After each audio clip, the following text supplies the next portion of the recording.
วนอายมีเพียงแก้วเหล้าขาวเป็นสาวแทนน้องนั่งกอดหัวเขาโตละเอาสายตาส่องจอบแนมเบิ่งน้องเนื้อทองน้องนั่งเคียงเขาคืนนี้น้องนางแอวบางคงมีสุขล้นได้นั่งกับคนที่ใจของน้องต้องการได้นั่งเคียงเขาน้องสาวคงยิ้มหน้าบาน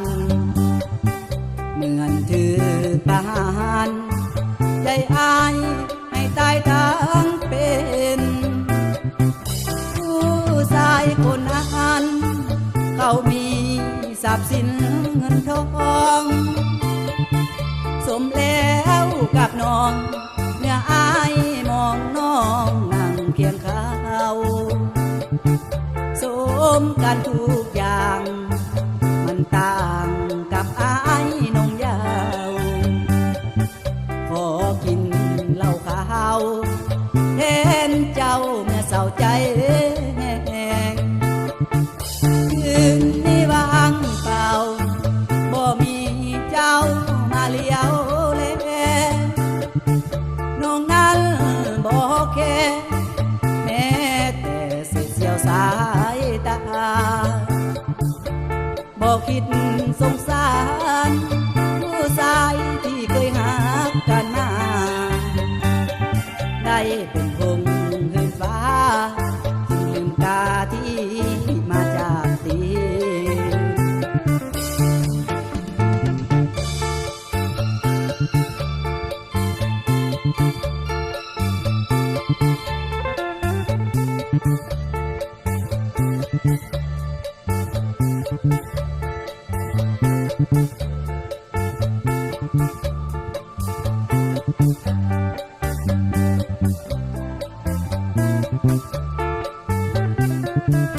ผู้ชายคนนั้นเขามีทรัพย์สินเงินทองสมแล้วกับน้อง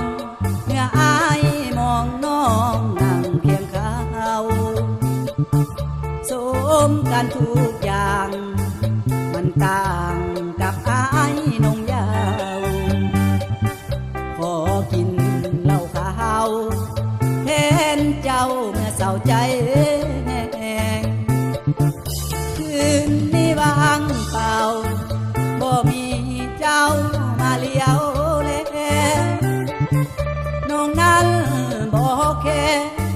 แม้แต่เสียวสายตาบ่คิดสงสาร